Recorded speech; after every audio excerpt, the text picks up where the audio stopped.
CyberHub bunker and studio. You're tuning in to the CyberHub Podcast. And now for your host and CISO, James Azar. Well, good morning, everyone. Welcome to another episode of the CyberHub Podcast. We've got a great show lined up today, talking about ransomware, NIST actually selecting finally a group of quantum-proof encryption models and algorithms, as well as we'll be talking a lot about China today, including the leak yesterday of 1 billion Chinese nationals and the China twist to the story, as well as TikTok. So all of that on today's show. It's all really, really important, by the way. People don't understand just the impact social media has on organization and then on a security culture and a security mindset. And we're going to be talking about that on today's show as well. Not a very popular topic, maybe a bit controversial, but nonetheless, we're not going to shy away from it. We're going to tackle it head on, folks. So before we get started on today's show, cyberhubpodcast.com, find all the latest. Mr. McQuiggan will be joining me again this Friday. Can't wait for that. So we'll be having an awesome conversation. I haven't picked a topic yet, so if you got a suggestion, put it in the comments. Let's grab my cup of coffee, double espresso, coffee cup. Cheers, folks. Let's start off with our first Hive ransomware news, where Hive ransomware is actually upgraded to Rust for a more sophisticated encryption method. The operators of the Hive ransomware, which is a ransomware as a service scheme, have overhauled their file encryption software to fully migrate to Rust and adopt a more sophisticated encryption method. According to the Microsoft Threat Intelligence Center, the latest variant carrying several major upgrades. Hive also presents one of the fastest evolving ransomware families, exemplifying the continuously changing ransomware ecosystem. Hive, which emerged in June of 2021, has been one of the more prolific ransomware as a service groups. 17 attacks in the month of May alone, alongside Black Basta and obviously Conti. The shift from Golang to Rust essentially makes Hive the second ransomware strain after Black Hat to be written in the programming language, enabling the malware to gain additional benefits such as memory safety and deeper control over low-level resources, as well as make use of a wide range of cryptographic libraries. So this new malware is really getting severely upgraded, especially on the encryption side, because that's the file recovery side. So in the ransomware business, for those who don't know, who are trying to kind of find their ways through it, it's not just the amount of attacks, and this is one of the most misleading things in this article, right? They're prolific. They've done 17 attacks in May alone. That's great. If you did pay the ransom, could you recover your data? Right? Because that's the question. That's the $1 million debate. And these ransomware groups want you to be able to recover your data once you pay them, because that's essentially the build of trust, meaning people won't fight them when they launch a ransomware attack. They'll just negotiate to pay the ransom, get the decryption key, recover their data, and go on business as usual, filing an insurance claim, reporting it as they need to, and whatnot. That's why you're seeing this move. Another ransomware is the RedAlert Ransomware that's targeting Windows and the Linux VMware ESXi servers. So this new ransomware operation, or N13V, encrypts both Windows and Linux VMware ESXi servers in attacks on corporate networks. The operation was discovered by the malware hunter team, who tweeted various images of the gang's data leak site. The ransomware has been called RedAlert based on a string used in the ransom note, however, from a Linux encryptor obtained by Bleeping Computer. The threat actors called their operation N13V internally, as shown below. The Linux encryptor is created to target the VMware ESXi servers with command line options that allow the threat actors to shut down any running VMs before encrypting files. The full list of command options can obviously be seen here. When encrypting files, the ransomware utilizes the NTRU encrypt public key encryption algorithm, which supports various parameter sets that offers different levels of security. An interesting feature of the RedAlert is the X command line option that performs asymmetric cryptography performance testing using 3 different NTRU encrypt parameter sets. However, it is unclear if there's a way to force a particular parameter set when encrypting.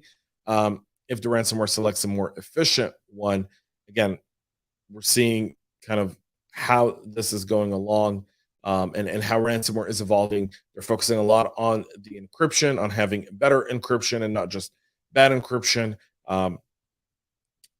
being able to create unique levels of encryption in order to maybe decrypt some of the files in order to kind of show signs of good faith.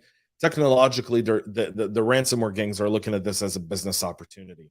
So we're obviously here seeing the malware, the ransomware note, and they've also got a leaked website as well, something to keep in mind here. NIST has selected its first group of quantum-resistant encryption tools. The National Institute of Standards and Technology announced on Tuesday it's chosen the first group of algorithms meant to protect sensitive data against an attack from a quantum computer. The four encryption tools will be incorporated into NIST post-quantum cryptographic standard, which has yet to be finalized. The agency, which is part of the Commerce Department and develops widely used cyber standards, selected the Crystals Kyber algorithms for general encryption used for access to secure websites. For digital signatures, NIST went with three different algorithms: the Crystals, the Lithium, Falcon, and Sphinx Plus. So something definitely worth looking at here and reading up on, folks. Human error, according to China, is to blame for the leak of 1 billion records of Chinese databases. A developer appears to have divulged credentials to a police database on a popular developer forum, leading to a breach and subsequent bid to sell 23 terabytes of personal data on the dark web. According to a prominent Chinese tech CEO, he cited human error as the likely reason hackers got their hands on personal data of 1 billion Chinese people from a Shanghai police database, and then put some of it up for sale on an illicit online market. A government developer wrote a blog post on the China Software Developer Network that accidentally included the credentials to the system where the data was stored, according to Zhao Chengpeng, CEO of cryptocurrency exchange Binance, on Twitter. Apparently, this exploit happens because the Gov developer wrote a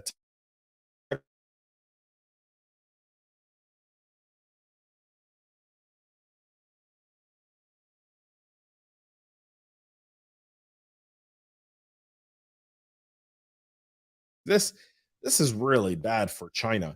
One,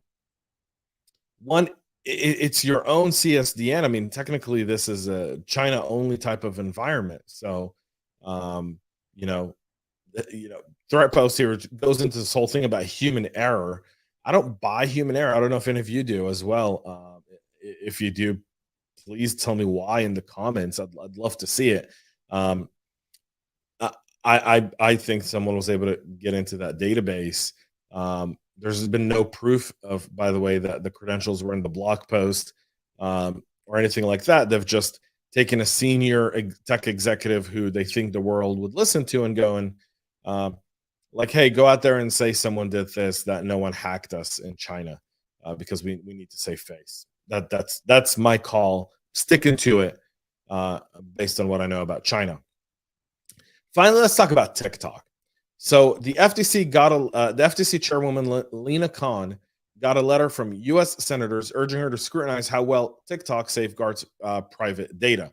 There's been stuff going around. I've been wanting to do this story and really haven't had a good chance and a good reason to do it, but no better time than now. So a whistleblower within TikTok has said that the Chinese developers of TikTok are getting access to U.S. data, to U.S.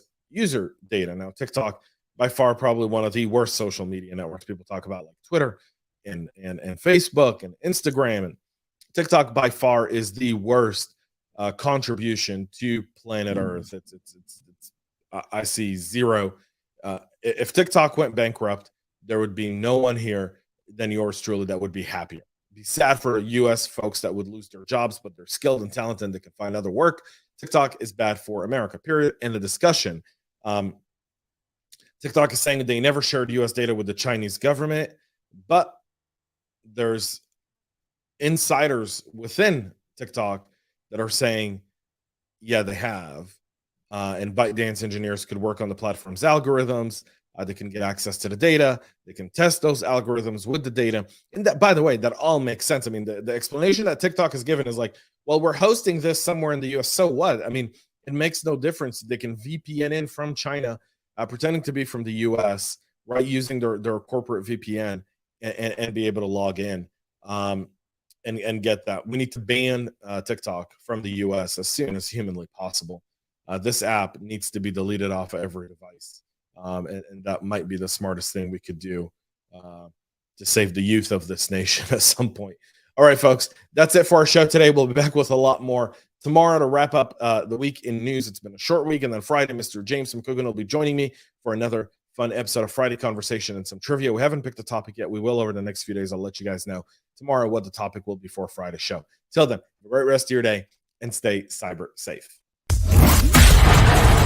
We love feedback, so make sure to connect with us on social media and subscribe to our podcast on your favorite podcast listening platform.